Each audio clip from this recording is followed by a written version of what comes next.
Well, welcome to the Old Classic Car channel. Now we're back from the Audlem Festival of Transport. I should have uploaded a video about that by now, and we took the Standard 8 and a Dodge car, but we have a problem over there. There is a big gap, and that can only mean one thing. We broke down. We had a failure to proceed moment, which was very bad. Dad was driving that with the other two, and I was on the Dodge on my own, and they disappeared in my rearview mirror. So I turned around and headed back, and they were stuck on the side of the road. I think it's probably a fuel-related issue. I think it's probably pulled up some muck from the tank. I put some fuel in the at the petrol station yesterday. It just stopped. Just stopped. So I think it's probably fuel-related. So anyway, what we did is we broke down outside the farm. So I went and had a quick chat with the farmer. And he was happy enough for us to push the car back up the road and put it in his yard, and we locked it up and carried on to Audlem for the show. So we're back now. The Dodge is safely tucked away in the garage. That's all nice and good, but I've got to go and retrieve the Standard 8 now. So what I'm going to use, tucked away in the corner down here, is a very useful bit of kit. This is a towing A-frame. I'll dig it out.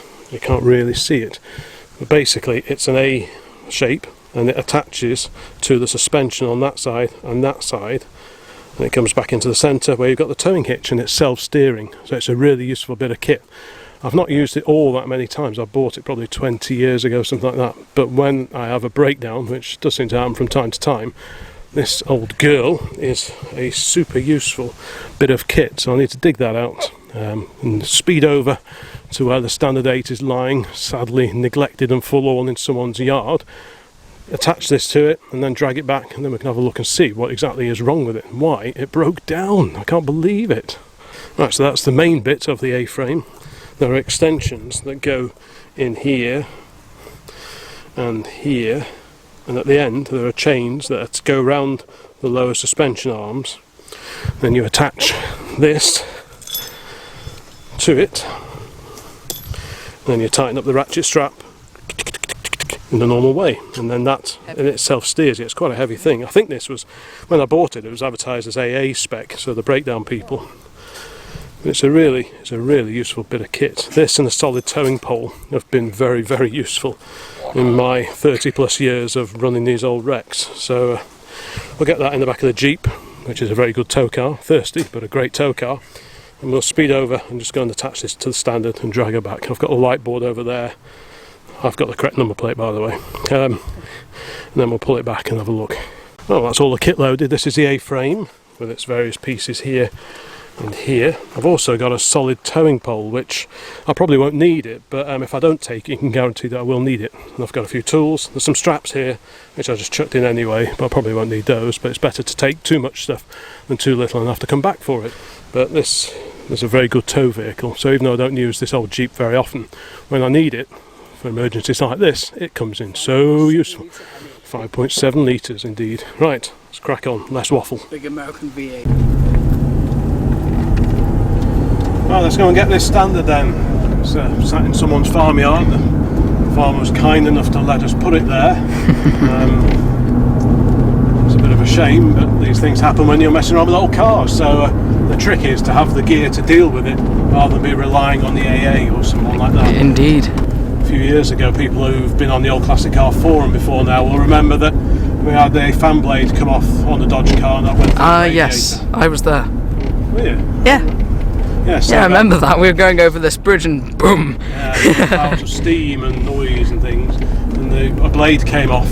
And went into the radiator. So we had to abandon it in someone's driveway and drag it back, but at least we had all the gear at home to do that. So I just got this A-frame, same A-frame again, and we just towed it back. And being self-steering, the A-frame, it makes life so much easier. So you know, these things are sent to try you, but if you've got the kit, and if you're thinking about buying a classic car, have a bit of a think about what you'll do if it does break down, because if you run it for any length of time, you are going to break down.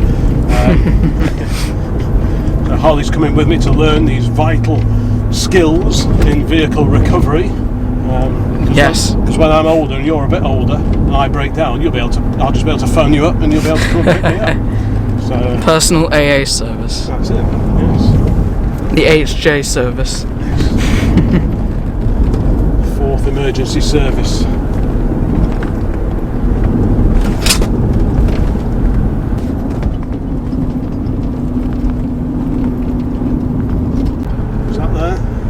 think that's the MGC from there. Oh, that's the Yeah, nice that's sounding one. yeah. It sounded really, really good. Very, very nice. No, it's just up here somewhere, isn't it? This farm. Yeah, it's a lot better now. The weather. When we broke down, it was very unpleasant. And the weather was spray, rain.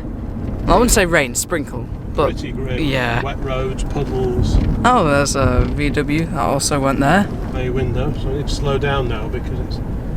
Was it down here somewhere? Ah, yes. Yes, I think it was this one. Standard! There she is, looking all forlorn. Ah, bumpy. These huge pillars are getting in the way. Yes. Standard. Just turn round.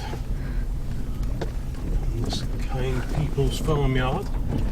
If you happen to be watching this, thank you very much. There's the Standard. Yep, there she is, all clean, ready for a show that she never got to. Quite frustrating, but could have been worse. Well, we were at Audlem Park yesterday, so if it had broken down then, that would have been even worse, wouldn't it? Yes. Because we were even... Oh, wait, what? wait, hold on. Okay. Must have turned around. But yeah, we were much further away at Audlem Park. Okay, right, we'll go and get the A-frame sorted out. Okay.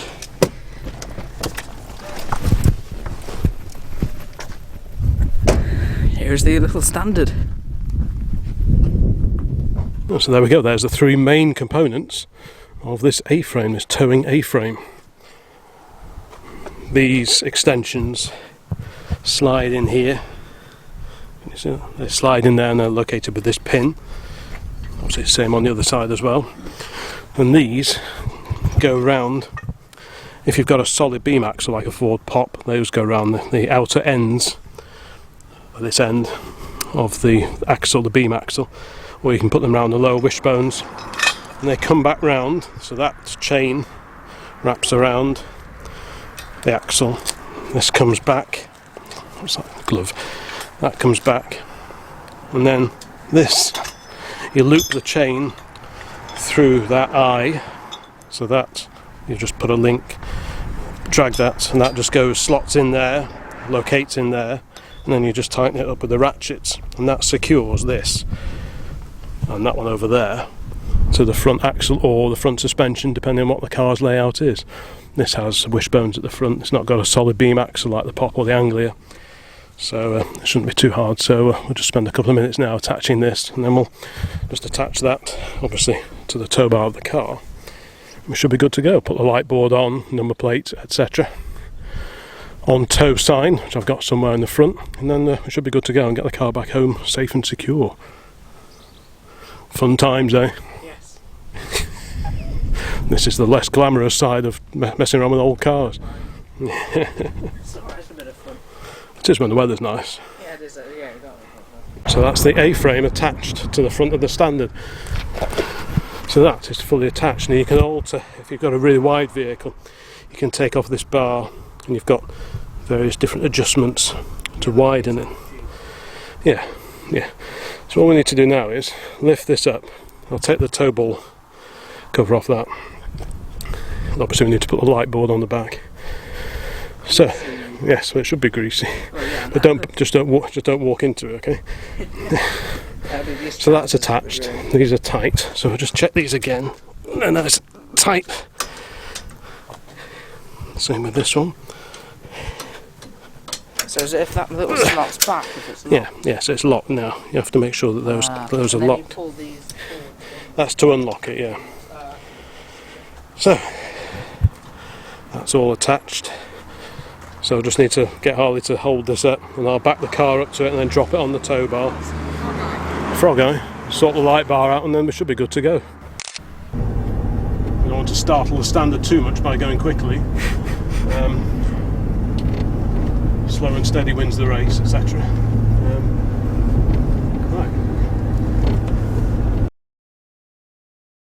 Well, there we go. We just started to untangle everything, but I thought I'd grab a quick snap of footage just while before we take this off. But this is such a useful bit of kit, this towing A-frame.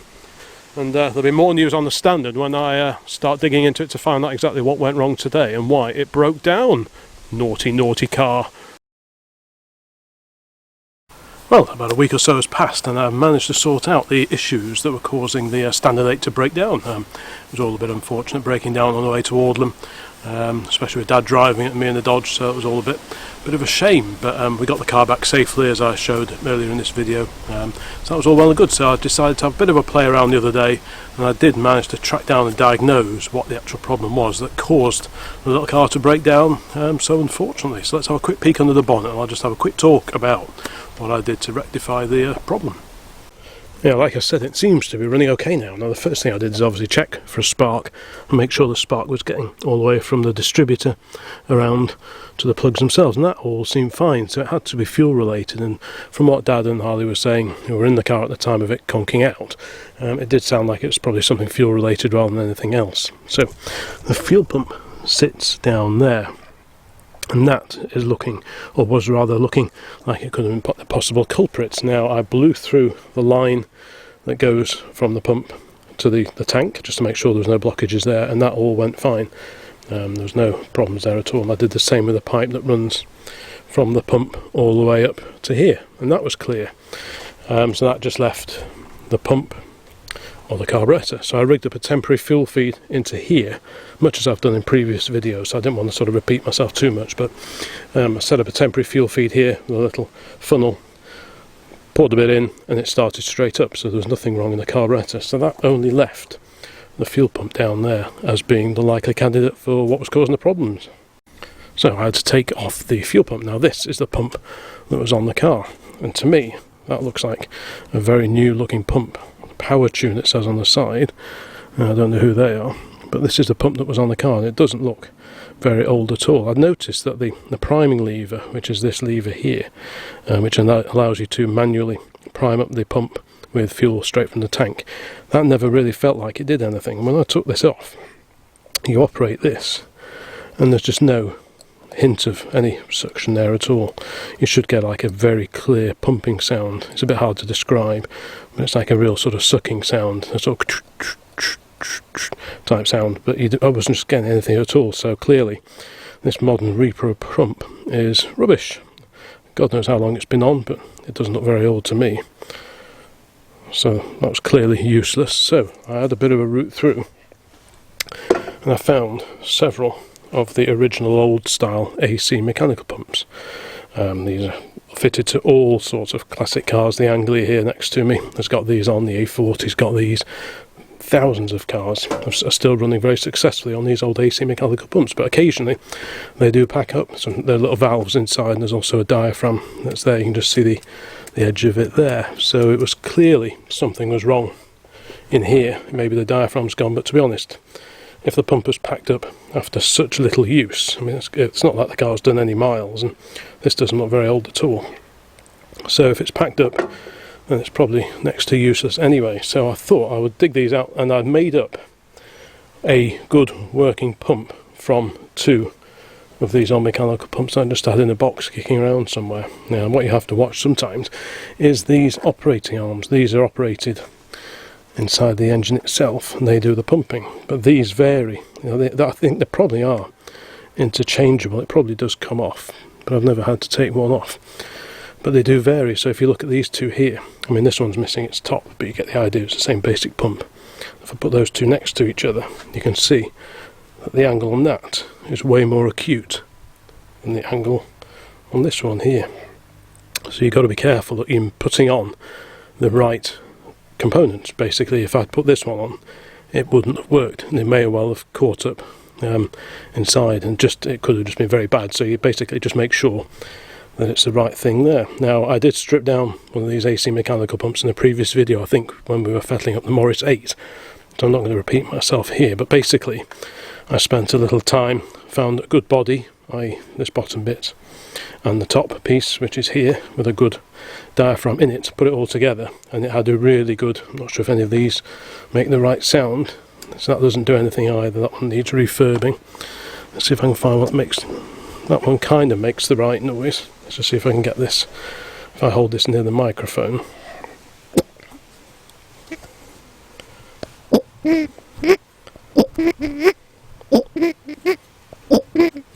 That's the kind of sound you want to hear when you're operating the lever there. So anyway, I built up one of those, popped it on the car, which is down here. It's down there now. Connected it all up, and it all seems to work quite well. The priming lever, which is this here, not all pumps have these, but if you press that little lever that's just sticking up on the side there, if you press that, you can feel it pumping up and you can hear it filling up the carburetor. So if the car's sat for a length of time, you can prime it up and it saves just churning the engine away, killing the battery and the starter motor for no reason. You can just manually pump the fuel up and then go to start it, and it'll probably just start after a couple of turns. So they're a really good, useful thing. But anyway, the plan is to carry on running on this recommissioned old original AC petrol pump and just see how we get on. I've done a few trips in it and it seems alright, it seems to drive okay. What I will do, I think, is probably build up another pump from these spares. So I'll probably just go through these again and just build up another, just so that I've got a spare one and keep it in the car, so that if that one does pack up, because it may well start objecting after years of just being sat in the box, it may well start objecting to being pressed into service again. So I think it would be a good idea if I just find another one of these with the correct arm, the operating arm, just build it up, maybe with a new diaphragm in. I think I've got one or two somewhere, and then at least I can live in the car then with the right size spanners, and if I do have a problem again, at least I can fix it on the side of the road rather than having to tow it home again. Thanks to Dad for giving me a hand towing it back the other day on the A-frame, which was a bit of a godsend.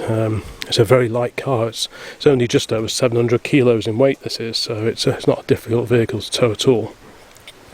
So he operated the brakes and it steered itself and so on, so that's all very good. So anyway, that was just a quick update on the 1956 Standard 8, so hopefully we'll get it out to a few more events and use it locally for a few more little runs, because it's quite a nice little car to drive. I'm still pondering about getting another cylinder head just to sort of try and replace the rocker assembly and just sort of see if it'll run a little bit quieter, but touch wood, otherwise it seems to run start and stop pretty well. There's always going to be a few niggles when you recommission a car that's been out of use for a little while, but that's just all part of the joys of running a classic car.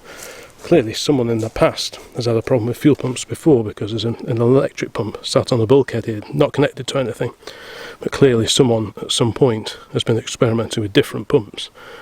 Whether this one works or not I don't know, but I don't often have much luck with electric fuel pumps. There's certainly ones that have been, sat around for a little while, so I think I will stick with a mechanical pump for now, as it should be. I mean, that's the original fitment after all, and then just keep an eye on things and hopefully, touch wood, it won't break down again, or at least if it does, it won't be for that reason. Anyway, thank you very much for watching. That was just a quick update on the Standard, and if you've not seen the rest of the channel, please have a look before you disappear. There'll be more classic car related videos coming along very, very soon, so bye for now.